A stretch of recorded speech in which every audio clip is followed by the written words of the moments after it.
looking for revolution. I had the style, I had the ambition. Read all the authors, I knew the right slogans.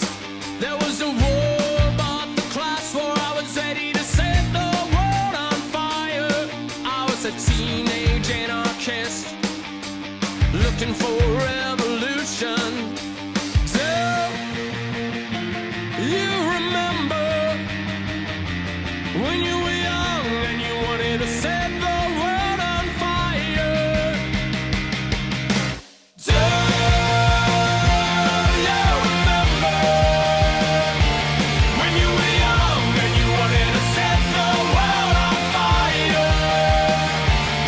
I was a teenage anarchist, but the politics are too convenient.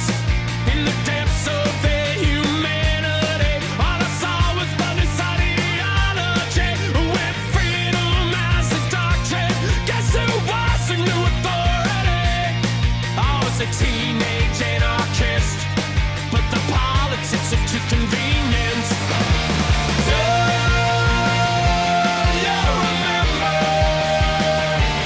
when you were young and you wanted to set the world on fire? Do you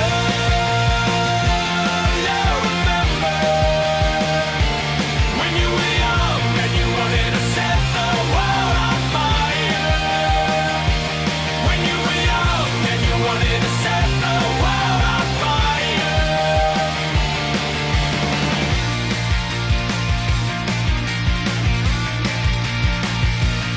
I was a teenage anarchist, but then the scene got too rigid.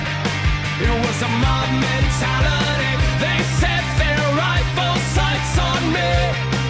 Narrow visions of autonomy. You want me to surrender my identity. I was a teenage anarchist. The revolution was a lie. Do you remember when you were young and you wanted to set the world on fire? Do you remember when you were young and you wanted to set the world on fire? When you were young and you wanted to set the world on fire? When you were young and you wanted to set the world on fire? I was a teenage anarchist. I was a teenage anarchist. I was a teenage anarchist. I was a teenage anarchist. Good afternoon, Colgate. You're tuned into Straight Talk, WRCU's very own LGBTQ-themed talk show. I'm Jake Marr. Before we begin, I'd like to remind you that the views and opinions expressed on today's show are those of its hosts, and not necessarily WRCU, Colgate University, or the WRCU Board of Directors. Okay. Yeah. Today we're talking about bathrooms. The LGBTQ community on this campus has seen great growth over the past few semesters in both size and fluidity. Now, more than ever before, individuals are feeling more and more confident to express their various identities, no matter where they fall in regards to a spectrum, and often completely disregard notions of gender and sexuality binaries.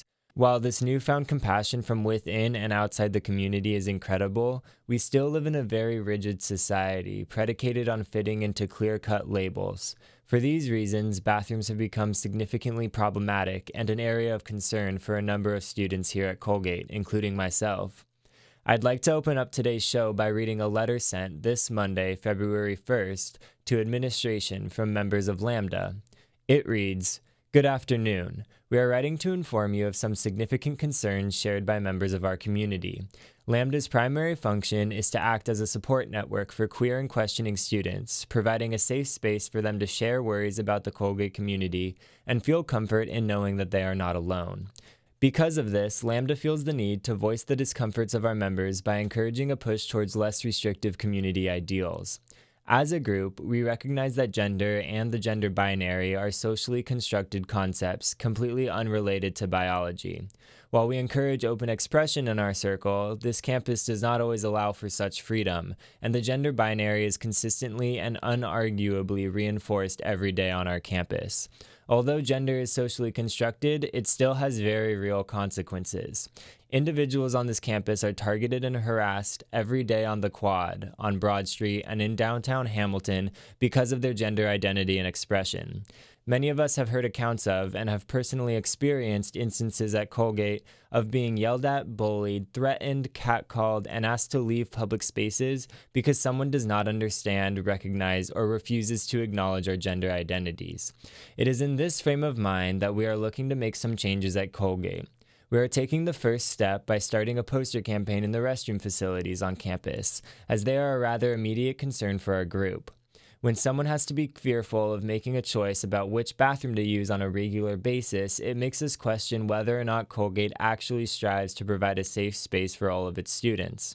The main goal for the posters is to stimulate conversation around dismantling gender binary norms and to raise awareness around the absence of gender-inclusive restrooms. In addition to this campaign, we look forward to your participation in helping us create a physical change on our campus. In our aim to encourage an overall distancing from the gender binary, we see a logical next step in creating more gender-inclusive or all-gender restroom facilities. Here are some initial steps we came up with. According to the Building Code of New York State, Section 1109.2, there are certain legal restrictions regarding occupancy and the number of restrooms a building must have for each sex. We believe that strides towards all gender-inclusive facilities can be made in the context of this state regulation. Many of the single-stalled gendered restrooms on campus, upwards of 15, can be altered to all-gender facilities without conflicting with building code requirements. The school is currently planning and undergoing renovations in some of its buildings, and student voices should be maintained in the process of deciding where all gendered restrooms will be located in those buildings. All residence halls must have at least one dedicated all-gender restroom for the safety of our students. We would like to invite each of you, or those of you who will have direct influence on this project, to a meeting where we can openly discuss the succeeding steps of our goals in making Colgate the diverse and inclusive campus it claims to be. We look forward to hearing from you, the members of Lambda. So let's unpack this bathroom stuff. Most public restrooms are specifically designed for people recognized as either men or women, and people who find agreement between their sex and gender. The ability of people who don't fit neatly into constructed gender boxes to use a bathroom safely is regularly compromised. This isn't surprising, since it's often against the law to use a restroom of the opposite gender, or at least the opposite of how others perceive you. Also, people often respond with hostility or violence when they think someone is in the wrong bathroom. This hostility occurs because people are often afraid of trans individuals, whether it's due to confusion or discomfort. Combining this fear and a gross misunderstanding of stranger danger and why sex crimes happen in this country, along with a deep discomfort of bodily functions, we end up with gendered restrooms and very few safe options for gender non-binary and trans individuals. Looking at the arguments against all gender restrooms, we really see nothing but transphobia and general ignorance. The largest myth surrounding gender-inclusive facilities or new anti-discrimination laws is that allowing people to use the gendered restroom of their choice or providing multi-user, mixed-gender bathrooms is unsafe for cisgender women and children. There are so many issues with this thought that it's frankly unbelievable. First, not only are the vast majority of sexual assaults against both adults and children committed by someone known to the victim, but also a sign on the bathroom door is not a security guard, and it isn't keeping anyone safe from dangerous perpetrators who will blatantly disregard any laws or codes that stand in their way. Second, equating trans individuals, and specifically trans women, to rapists and predators is a completely transphobic view that is not only oppressive, but also puts trans people in danger. Creating this idea that cisgender men will pose as women to gain entrance into a woman's bathroom to commit a sex crime, or that they will use the law to justify their presence there, is fear-mongering and another way to justify trans oppression. Not one of the 12 states with laws allowing trans people to use the restroom they desire reported an increase in sex crimes committed in bathrooms as a result of the legal changes. However, across the nation, we've seen an increase in violence inflicted upon trans individuals. So who's really in danger? Also, there's this idea that gendered spaces are necessary in our society because men and women have different needs.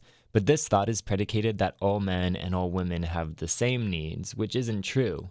For example, yes, some people who have vaginas and happen to menstruate would need menstrual care products, but not all women have vaginas and not all women menstruate, and not all people who have vaginas or menstruate are women, but we only see these products in women's restrooms, so even our gendered spaces aren't fulfilling our different needs. So how do we try and make Colgate a safe space for everyone?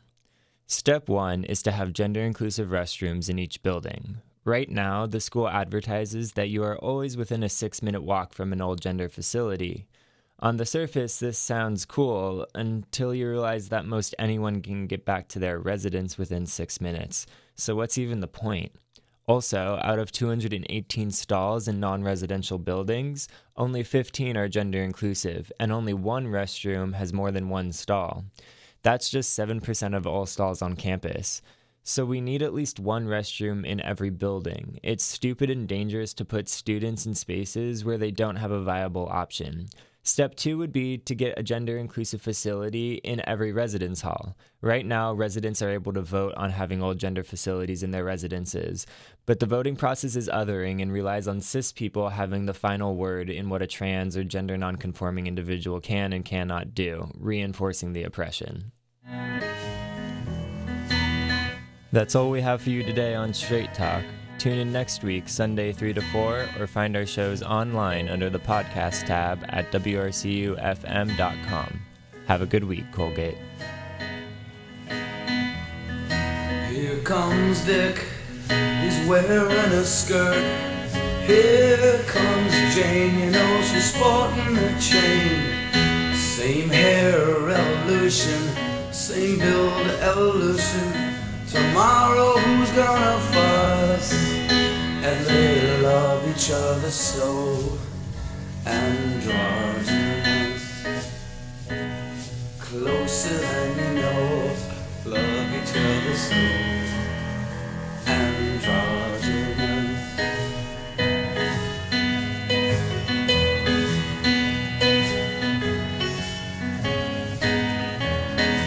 Don't get him wrong, don't get him mad. He might be a father, but he sure ain't a dad. And she don't need advice that is sent to her. She's happy the way she looks, she's happy with her gender, and they love each other so androgynous. Closer than you know, love each other so androgynous. Mirror image, see no damage, see no evil at all. Cupid dolls and urinal stalls will be laughed at the way you're laughed at now.